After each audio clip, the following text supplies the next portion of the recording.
سلام كميل لكم كبرات تخطاتلتي نايدم سحلنا channel نلومي حيزلكم قريبا زلكم مدب نيوتكم عزيز تقم نجرجن أحور تسبنا يكون بمحبرة ميدياتات بصفحات زي تجلسة كابيدس بزينا اسم جدي بوزحات مناسي زبلاشو زلو بإنجليزية ماسترويشن بتقرنيا دما قبرحو إنها تبهال زسوع تقواري كسام موداتا مساين ختصنحو إنها تمنخو سناي مكتتال كبرات تخطاتلتي كدمي سعبينات قبرحو مقلاتي فلما انتاي النوتون مبقسيون قلقبل قبرحو مالت صوتاوي مراوحي أكالاتكا بيد كان كالوت نقراتن إنها تنكفكان إنها درزكان عرسخا سمعيت كاترو يلو تقواري اسكحز دما بزحبا مبقسيتات قبرحو نرم اتقدامي كما حزاها اتسمعهم نايوسيب تموكرتاتيو حادثب ناغم قدام وي هيوان انتبسح عبسونتو زركو هرمونات ناوسخو سلازخدو نصوتا وركب زلو دليت زعززيو بزعبا صوتا وركب زملكت نتسمعو زخون يخون علال ازيخا سلتمست دقاقيمكا عو امرخا حسبك ملالس يقبر زخونة اتفتصمو نقر بقى امرخا زحسب كايو سلازخونة كاوزي بتدقاقامي النات ملالسة عمرخا زرب شكا زل حسب نمقل قاليلكا صوتاوي سمعيتكا الناتنكفكان النادرزكان عرسخا كتركع تفتنو اللقاطامي عبزي يسفحيو ازي زخون اللمخنيات مس دليتكا تخيد مسامدي نمركب جزين كالتن زحاتت سلازخونة بأقواراج حسب لبخاز فتصملكا عرسخا مركع مسيلو سلازرأيا كايو ازي إنا تدقاقما انتخيد دما قس بغس ناول في غير اتخالعي مبقسي قبرحو دما صوتاوي سمعيت زلعالو مسلتاتن فيديوتاتن مرأي بفلاي عبزي زلنا اللو زمن ناي تكنولوجي وصيتات زخونو موبايلاتن كالوتن كاب كتما كساب قطر استسفحفحو العوان سلازخونة نخمز عينت صوتا وركب بقلسي زرئيو فيديوتات ناي مركب عدلكا أزيو سفحيو اتبت عمز قرب نقر دما ازوم مسلتاتن فيديوتاتن كونيلوم نايدك سبات سمعيت نملع على تباهيلوم استفسرحن تخونو بتخكل زتقارطو زمسلو نقرقن تغناويرومن إيديت تغيرومن كمورالاون هايمانوتاون سنمقبارات وصا خوينوم زغارويوم بورنوغرافي ويدما صوتا وركب بقلسي زرئيو فيديوتات عبتعنا حبرتسب عبي تلوالوم اتي بتدقاقامي بميدياتات زودس زلو ناي بوركينا فاسو مراحي إبراهيم تراوري أبهاقرو ناي وسيب مثلن فيديوتاتن زرئي ويب سايتات كم زاقده بسفحو ناتقلت يركب اتي بتعم زحزن سعبين بورنوغرافي دما بتدقاقامي نزريون نزتولفن سب أو قوالن ستيتي زلو الرأيا كم صوتا وركب مركع غيركا موسادو إيو سلازي بورنوغرافي بزرعخا قطري صوتاو سمعيتكا تلعاعيلو عمرخا بسقاو تمنيت سلازي الساقة قبرحبو تبتصملو كونتات في التاريخ إليو اتخالي مبقسي قبرحو دما عمرخا نمزنقعن قزين محلافنيو كل سب ززناقعلو مقدتات ككم لمادون بحريون زتفلاليو أب سرح زوعالة أمرها كتعرفن كتزناقعنيلكا موبايلكا كفيتكا بورنوغرافي مرأي حدا سبات سعبينو كي تردقو زتقامولو تقواريو أم معالتاوي وعلخا ناتدقاقما انتخيد دما ناول فن لمدن يمعبل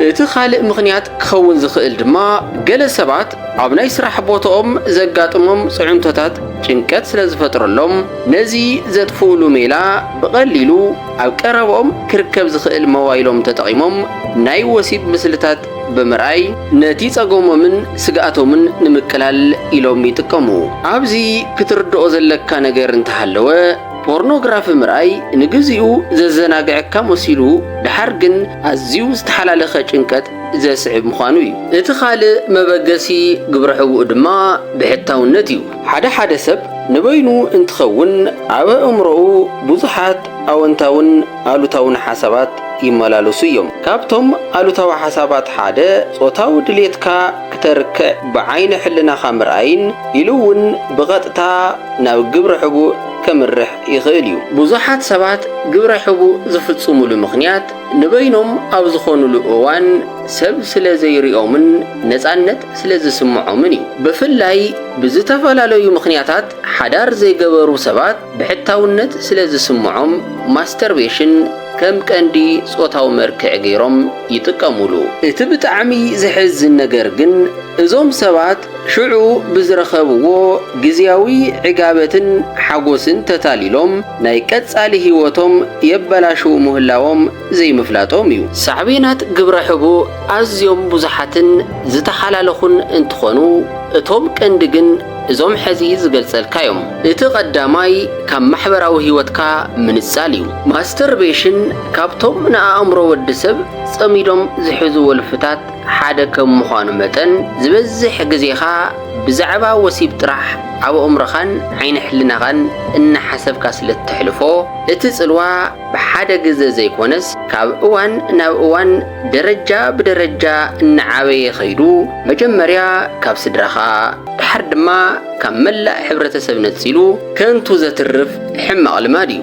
ስለዚ ካብ ማሕበራዊ ርክብ እትንጸል ብምኽንያት ኣብ ኣእምሮኻ ቀሪጽካዮ ዘለኻ ሓደገኛ ልምዲ እዩ። መብዛሕትኦም ግብረ ሕቡእ ዝፍጽሙ ሰባት ማሕበራዊ ህይወቶም ዝደኸመ ምዃኑ መጽናዕትታት ይሕብሩ።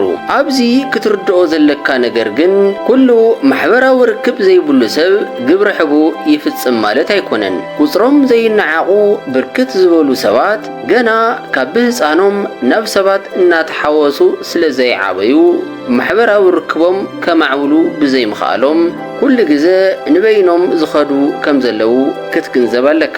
ማሕበራዊ ርክብ ሃንደበት ካብ ዜሮ ተበጊሱ ዝመጽእ ዘይኮነስ ግዜ የድልዮ እዩ። እዚ ክብል እንተለኹ ሓደ ሰብ ማሕበራዊ ርክብ ዝመሃሮ ገና ካብ ብህፃኑ ጀሚሩ ምስ መዋዕልቱን ኣብ ከባቢኡ ዘለዉ ሰባትን እዩ። እቲ ካልእ ሳዕቤን ግብረ ሕቡእ ድማ ጾታዊ ስምዒትካ ኣዝዩ ክንኪ ይገብር። እዚ ክብል እንተለኹ ጾታዊ ስምዒት ክንክ ዝገብሩ ሕማማት የለውን ማለተይ ዘይኮነስ ግብረ ሕቡእ እውን ኣዝዩ ልዑል ግደ ከም ዘለዎ ንምግላጽ እዩ። መጽናዕትታት ከም ዝሕብርዎ ብዘይ ምቁራጽ ብኢዶም ጾታዊ መራብሒ ኣካሎም እናተንከፉ ግዝያዊ ዕጋበት ዝረኽቡ ሰባት ድሕሪ እዋን ጾታዊ ስምዒቶም ይንክ እዩ። እዚ ዝኾነሉ ምኽንያት ኣእምሮ ደቂ ሰባት ልክዕ ከም ኮምፒተር እዩ። ሓደ ግዜ ቀሪጹ ዝሓዞ ነገር ንኽለቅቕ ኣጸጋሚ እዩ። ሰባት ማስተርቤሽን ኣብ ዝፍጽሙሉ እዋን እቲ መጻምዶም ሓሳባዊ እምበር ብኣካል ምስኦም ዘየለ ሰብ ስለ ዝኾነ እቲ ናይ ደስታ ምንጭ ዝኾነ ዶፓሚን ዝበሃል ሆርሞን ልዕሊ ዓቐን ስለ ዝፍልፍል ምስ ትኽክለኛ ሰብ ብኣካል ርክብ ንኽፍጽሙ ድልየቶም ይቕንስን እንተፈጺሞም እውን ዕጋበት ክስምዖም ኣይኽእልን እዩ። ግብረ ሕቡእ ትሑት ዓርሰ እምነት ክህልወካ ይገብር። ግብረ ሕቡእ ከም ዝፈጸምካ ኣብ እትሓስበሉ እዋን እቲ ተግባርካ ዘይተለመደን ብሕብረተሰብን ሃይማኖትን ዝተወገዘ ምዃኑ ምስ እትፈልጥ ዓርሰ እምነትካ ክወርድ ይኽእል እዩ። ደቂ ሰባት ካብ ፈጣሪ ቀጺሉ ኩሉ ግዜ ዝወቕሶምን ጌጋ ከም ዝሰርሑ ዝሕብሮምን ሓደ ሕልና እዩ። ሕማቕ ብዝሰርሕኻ ቁጽሪ ሕልናኻ ስለ ዘይቕበሎ ንዓርስኻ ዘለካ ግምት እናቐነሰ ይኸይድ። ነዚ እዮም ኩሉ ግዜ ሰናይ ስራሕ ዝሰርሑ ሰባት ሕጉሳት ዝኾኑን ልዑል ዓርሰ እምነት ዝህልዎምን። እቲ ካልእ ሳዕቤን ግብረ ሕቡእ ድማ ብሰንኪ ወልፊ ዝበዝሕ ግዜኻ ንበይንኻ ስለ እትሕልፎን ምስ ሰባት ተቐራሪብካ ስለ ዘይተዕልል ዓርሰ እምነትካ ክቐንስ ይገብር። ግብረ ሕቡእ ልዑል ናይ ስነ ኣእምሮ ጭንቀትን ስቓይን ይፈጥር እዩ። ካብቶም ኣዝዮም ሓደገኛታት ሳዕቤናት ግብረ ሕቡእ ዝበሃሉ እቲ ሓደ ንነዊሕ እዋን ዝጸንሕን ብቐሊሉ ብመድሓኒት ክድሕን ዘጸግም ናይ ስነ ኣእምሮ ጭንቀት እዩ። እዚ ዝፍጠረሉ ምኽንያት ንዝፈጸምካዮ ተግባር ኣዝኻ ስለ እትጠዓስን ብፍላይ ድማ ኣብ ሰብነትካ ዘለዉ ሆርሞናት ስለ ዝዛብዑ ዓቕልኻ ይጸበካ እሞ ድንጉፅን ህውኹን ትኸውን። እቲ ንሕና ብዓይኒ ሕልናና መንግስተ ሰማይ መሲሉ ዝረኣየና ኣውሮፓን ኣሜሪካን እውን እንተኾነ ብሰንኪ ግብረ ሕቡእ ዝፈጠሮ ጭንቀትን ዓርስኻ ምስላእን ምኽንያት ዓርሶም ዘጥፍኡ ሰባት ኣዝዮም ብዙሓት እዮም። ሎሚ እውን እቲ ኣብ ወፃኢ ዓዲ ተፈጺሙ ተባሂሉ ንሰምዖ ዝነበርና ዓርሰ ቅትለት ኣባና እውን እናተለመደ ይመጽእ ኣሎ።